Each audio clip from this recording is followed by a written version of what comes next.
Hi, I'm James and welcome to another review. Today we're looking at this, the Wargames Atlantic German Sentry pack. It was originally developed for the game 0200 Hours, but has now been released separately.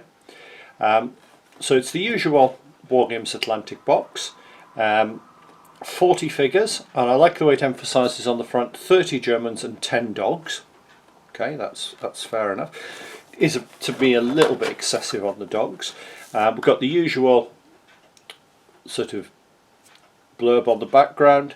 So there's thousands of non-combatants within conquered territories within the borders, could be used for guarding prisoner of war camps, secret military facilities, bodyguards for higher command, run-of-the-mill guard duties, military police roles. So yeah, it's a nice idea for a set. They're obviously far less active than you normally get in a pack. So let's have a look what we get. I have taken some out already because I've already painted some up so I can get a good feel for them. So we get a total of 5 sprues. So let's actually start by looking what we've got. We've got 2 dogs. We've got 1 dog there in sort of a walking position or straining at the leash, and 1 dog there in a sitting position. So we've got the two dogs. Okay, they only assemble one way, so you are going to get 5 of each type of dog.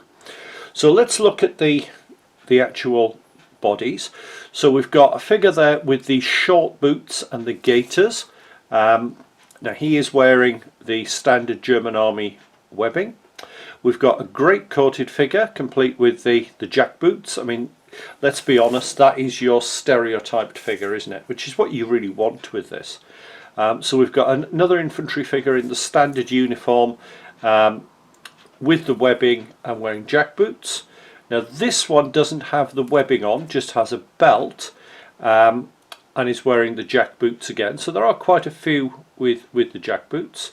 We've then got standing figure with webbing and jack boots, and standing figure without webbing with the gaiters and the short boots. So you have got a bit of variety there. Short boots were used early in the war. Nothing particularly wrong with using them at any point. So let's have a look at what we've got. Let's start at one end. So we've got a bear head.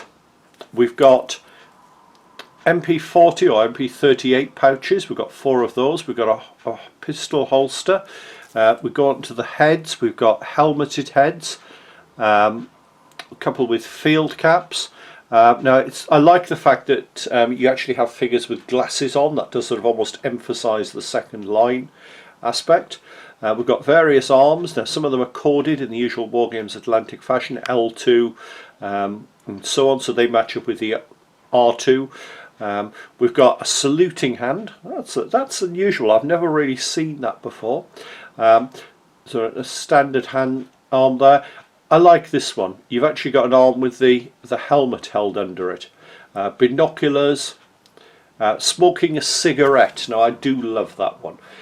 We've got the MP38 or 40 slung. Now I did find a bit of a problem with these. They are very fragile cutting out. I've ruined more than 1 barrel, but there are plenty of those. Now because the German ammunition pouches were different for the rifles and the submachine guns, you actually have separate pouches. So we've got 2 rifle sets of pouches there. Yeah, these are a little bit of a problem as far as I'm concerned. The number of these that I have sacrificed to my carpet and I'm still looking for, yeah. Some standard arms, a pointing arm, you know, it's obligatory I think to have that. More slung SMGs.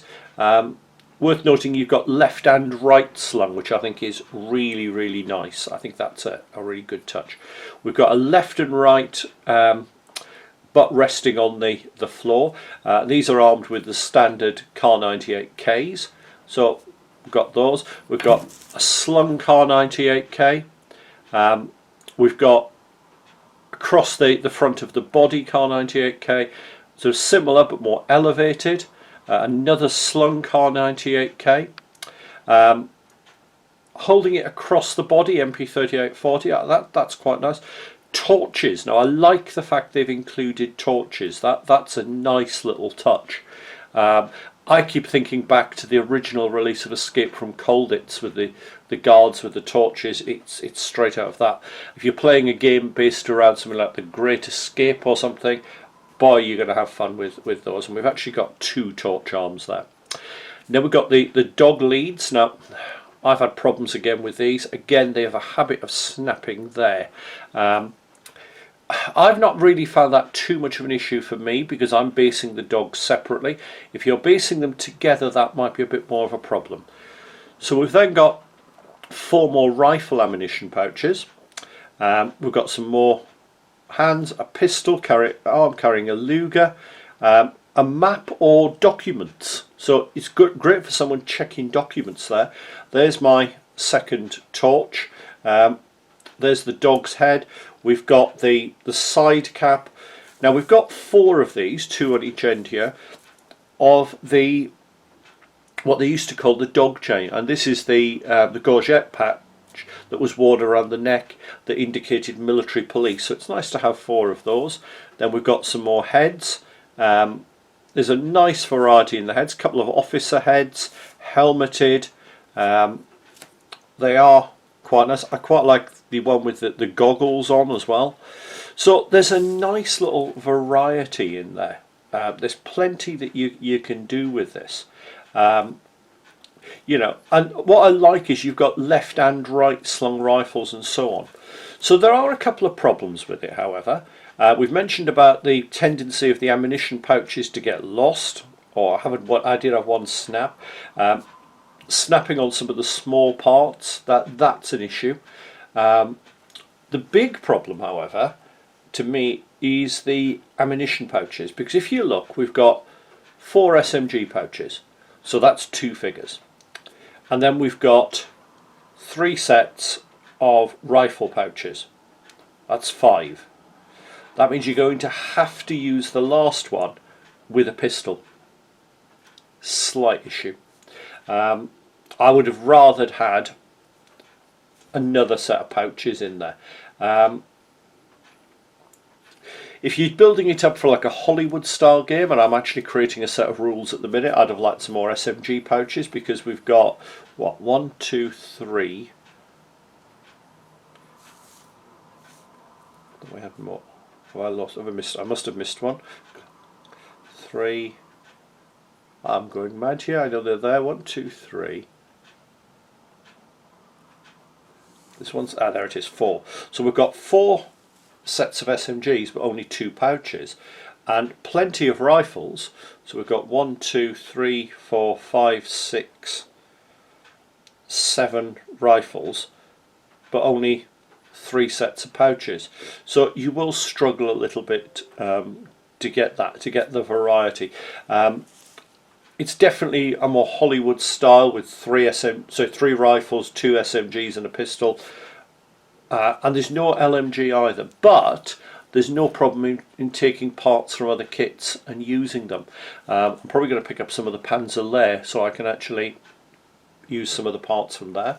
I've also planned to take a Wargames Atlantic World War I MG0815, because that's a great weapon to show that the fact these are second line troops, so I'm probably going to assemble one of them.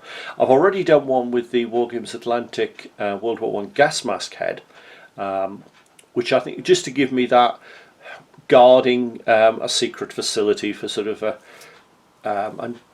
a weird war game.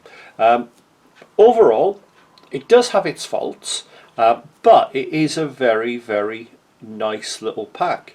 It does do pretty much everything I would want. There's a nice variety of heads.